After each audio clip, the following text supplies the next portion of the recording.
Mesdames et messieurs, bonsoir et bienvenue dans ce journal en cette soirée du vendredi 9 juin 2023. Tout de suite, dans les détails des informations de ce jour, environ 30 000 foyers issus des régions Atsimo-Tsnanan, Fitvav, Vatfunan et Atsimo-Djefen bénéficieront des aides alimentaires émanant de l'État gérées par le BNGRC et offertes par les partenaires et ce pour une durée de 2 mois. Les camions de BNGRC ont quitté la pagode à Yavlou ce matin pour rejoindre Atsimo-Tsnanan. Rotrissel Ratoumalal sur les images de Yves Chanel. Comme vous le voyez sur les images, les équipes du BNGRC sont en train de charger les camions de tonnes de provisions à expédier dans la région Atsimo-Tsnanan, spécialement dans les districts de Vunjus et Farafangan. Des cas de panne étaient auparavant constatés, mais selon le lieutenant-colonel Rambatson, chef logistique, les camions sont systématiquement vérifiés et des équipes se sont préparées en cas de panne.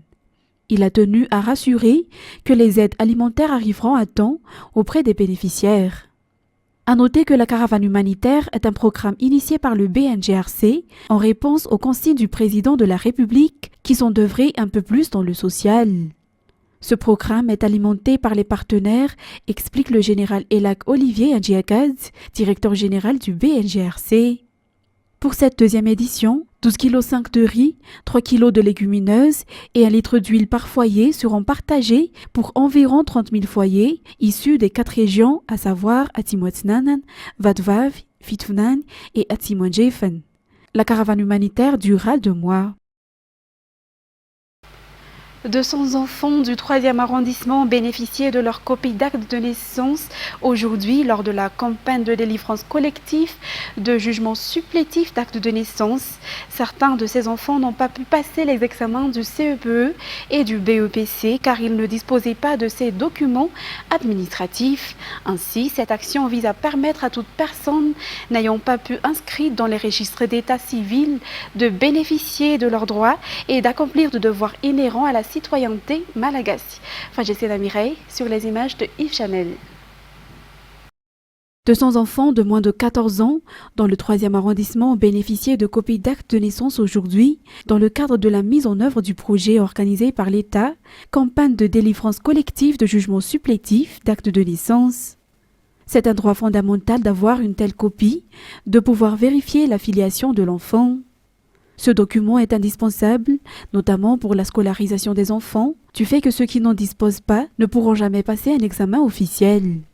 Le manque de temps et le problème financier en sont notamment les raisons évoquées par la plupart des parents pour lesquels ils n'ont pas pu achever d'inscrire leur enfant dans le registre d'état civil. Ensuite, la CENI a enregistré 10 678 852 citoyens inscrits sur la liste électorale jusqu'au 5 juin dernier, selon les statistiques qu'elle a publiées ce jour, et 57 012 anomalies ont été constatées et des rectifications y seront apportées. Par ailleurs, il y a également 29 144 blancs, selon peut être dû à des déplacements de personnes ou pour d'autres raisons, selon toujours la CENI. Et elle y apportera également des rectifications. Les détails avec Céline Ranirlant. 78,53% de l'objectif a été atteint depuis le commencement de la refonte totale de la liste électorale en septembre 2022, soit 10 678 852 personnes inscrites à ce jour sur une estimation de 13 598 667 électeurs. 57 012 anomalies ont été constatées et des rectifications y seront apportées. Il y a également eu 29 144 doublons. Cela peut être dû à des déplacements de personnes ou pour d'autres raisons. Les experts nationaux ont présenté les résultats de l'audit des travaux de la CENI dans cette refonte totale de la liste électorale aujourd'hui. Ces experts nationaux ont effectué l'audit de tous les matériels et des documents traités. Le résultat de l'audit a été présenté au comité ad hoc qui comprend des techniciens issus de la société civile, des partis politiques et des membres du bureau de la CENI. Il reste encore de nombreuses erreurs à corriger au vu des anomalies constatées lors de l'audit. La CENI devrait donc déployer des efforts particuliers pour résoudre ces problèmes dans les meilleurs délais. Et la France a manifesté son intérêt de renforcer sa collaboration avec Madagascar dans le secteur minier. C'est ce qu'a annoncé hier son ambassadeur Arnaud Guioua à l'occasion de sa visite courtoisie au ministre des Mines et des Ressources stratégiques, Rakut Malala Irnjane Olivier, un Pandjinumbi. En effet, cette collaboration dure depuis plusieurs années et vu l'adoption du nouveau code minier, la France pourrait investir un peu plus dans ce domaine. Plus d'explications. J'ai dit au ministre l'intérêt des entreprises françaises à contribuer dans ce domaine comme dans d'autres à la croissance économique de Madagascar, et nous avons abordé tous les deux dans le détail, je dois le dire, les voies et moyens d'améliorer encore cette coopération franco-malgache qui est déjà sur bien des plans tout à fait exemplaire. Nous avons une histoire minière très importante. Nous avons évoqué avec le ministre les travaux du BRGM en leur temps, les travaux de l'IGN, de bien d'autres institutions. Il y a des partenariats académiques très importants dans le domaine des mines, dans le domaine des matières premières à Madagascar. Et mon but, dans ce plan comme sur d'autres, c'est de pouvoir apporter la contribution de la France au développement économique et social de la République de Madagascar. Le terrain de football à Tankataka Itos dans la commune de Bemaswange sera converti en terrain synthétique. Les travaux ont déjà commencé et devraient être achevés dans 3 mois. Les détails avec Radman Zatouf sur les images de Sech Hadjianassi. Les amateurs de football et les jeunes de la commune de Bemaswange ont déjà demandé depuis bien longtemps à ce que ce terrain d'Tankataka soit transformé en un terrain synthétique. Il fut un temps où le président de la République était passé ici et avait promis à la population dans cette circonscription que ce terrain serait transformé en un stade synthétique. Les travaux de construction sont actuellement en cours et le député Anchativaïn s'est rendu sur place pour constater de visu l'avancement des travaux aujourd'hui. Ce dernier a affirmé que la finale du Champions League d'Atim Jam s'y déroulera. Les travaux seront achevés dans 3 mois, comme a-t-il confirmé. Et voici maintenant les événements artistiques de cette fin de semaine pour les sorties en famille ou entre amis pour oublier le stress du quotidien. Pour aujourd'hui, vendredi, le groupe Général satisfera ses fans à travers les chansons qui ont fait sa renommée dans les années 80 et 90, notamment les Isigaru, Tok et aussi tant d'autres. Rendez-vous donc au Piment Café à Béourik à 20h. Le groupe Oladad va réchauffer la scène du restaurant Les Signes, toujours ce soir, mais à 21h, avec le rythme Roots Betleu qui caractérise ce groupe venu de Fianarantsu.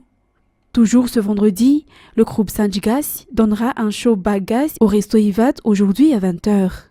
Et pour demain, samedi à 18h, au stade Barry Mamasn, Maître Gims rencontrera ses fans avec ses tubes comme Bella ou Après vous, Madame. Quant à Eric Mann et le groupe Rala Trio, ce sera leur première préparation au pays à travers ce concert au CCSK Antanmain demain à partir de 15h. Et pour dimanche, le groupe Kik célébrera ses 37 ans de scène à 14h à Tsamanch. Concernant maintenant les actualités sportives, l'équipe nationale féminine de tennis dans la poule B est sortie victorieuse lors des 3 matchs qu'elle a déjà effectués lors du Billie Jean King Cup du groupe 4 qui se déroule actuellement à Kigali, Rwanda. En effet, s'étant imposée devant le Congo lors de la 4e journée de Madagascar, elle est à la première place dans la poule B et est qualifiée pour la finale de demain durant laquelle notre équipe affrontera le numéro 1 du groupe A. Si l'équipe nationale malagasy gagne, elle montera dans le groupe 3 l'année prochaine. Les détails avec Anzar Hadzanarville. Après 3 victoires déjà remportées par l'équipe nationale féminine de tennis, poule B de la Billie Jean King Cup pour le groupe 4, ces succès se sont poursuivis lors des matchs de la 4e journée contre le Congo. Madagascar s'est imposé par 3-0 devant le Congo. Des rencontres que les joueuses malagasy ont dominées du début jusqu'à la fin. Pour aujourd'hui, l'équipe nationale malagasy a affronté l'équipe de la République démocratique du Congo. Narinjaranev, Arinavoav Njane, Mialranev et Mitivoav Njane ont toujours connu une nette victoire sur un score de 3-0. Ce score qui a positionné Madagascar à la première place du groupe B et le Cameroun en seconde position. C'est la Tanzanie, classée première dans la poule A, qui sera donc l'adversaire de Madagascar lors de la finale de demain. Une finale qui déterminera la montée de Madagascar en groupe 3 l'année prochaine en cas de victoire. Place maintenant aux actualités internationales. Les incendies au Canada ont continué jeudi 8 juin de charrier leur fumée jusque dans le nord-est des États-Unis. Un épisode de pollution atmosphérique rare qui touche plus d'une centaine de millions d'Américains et constitue un rappel brutal des conséquences du changement climatique, selon Joe Biden. Reportage sous les images de France 24. Dans le ciel de Baltimore, Philadelphie ou encore Washington, la même fumée grise encercle les bâtiments. Tout le nord-est des États-Unis est pollué. Conséquence, dans la capitale, un événement organisé pour le mois des fiertés a dû être annulé, tout comme un match de la Ligue nationale de baseball. Pour la deuxième journée consécutive, les enfants des écoles publiques n'ont ni récréation, ni cours en extérieur. Il est très important que les communautés affectées suivent les conseils des autorités nationales et locales. À New York, les gratte-ciel de Manhattan sont à peine visibles. Un épisode de pollution atmosphérique très rare qui inquiète les autorités. Restez à l'intérieur.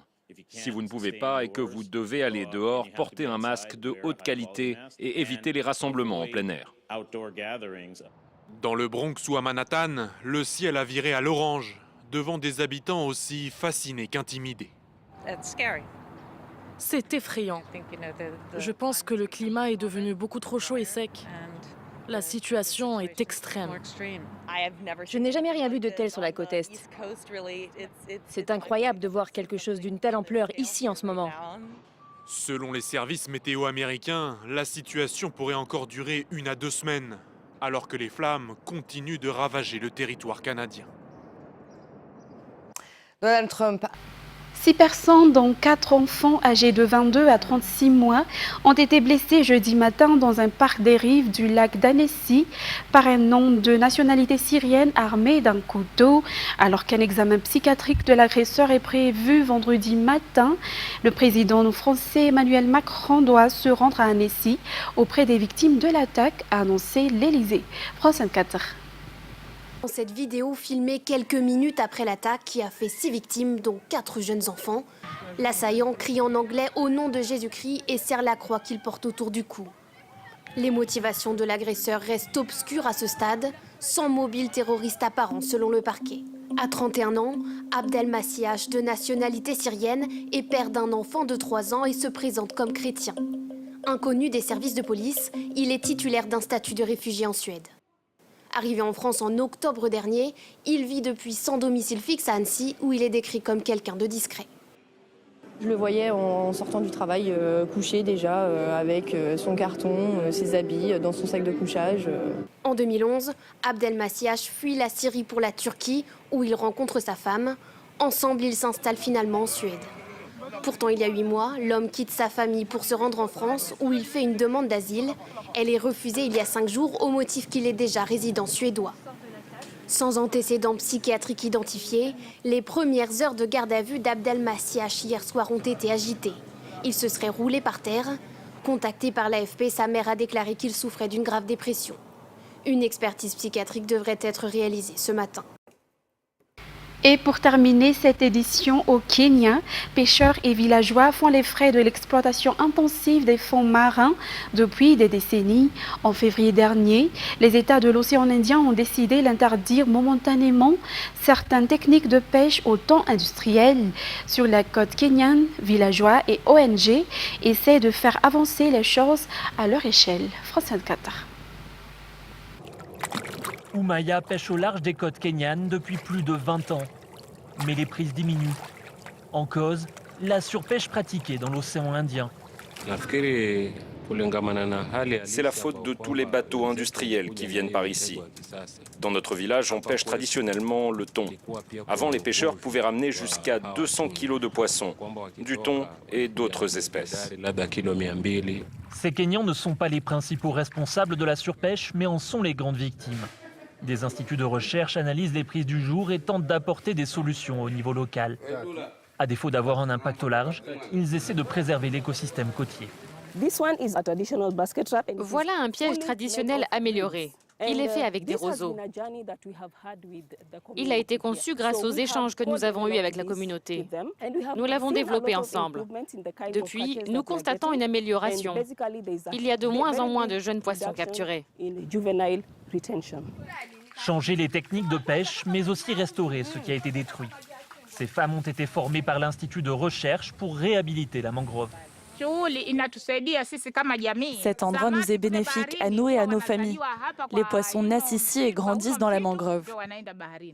Notre communauté gagne de plus en plus d'argent grâce à cela. Pour la chercheuse, il faudrait plus d'action des pouvoirs publics afin de mobiliser les populations de toute la côte. Si le gouvernement soutient ces projets et qu'il soutient les communautés, notamment pour les aider à les mettre en place, les villageois les accepteront. Ils doivent comprendre l'importance de ces écosystèmes et comprendre les bénéfices qu'ils peuvent en retirer. Les actions locales sont essentielles, mais elles n'auront d'impact que si la mobilisation est globale, y compris chez les industriels, en particulier européens. Mesdames et messieurs, c'est la fin de cette édition. Nous vous remercions de l'avoir suivi jusqu'à son terme et nous vous souhaitons déjà de passer un très bon week-end. Excellente soirée en notre compagnie. Au revoir.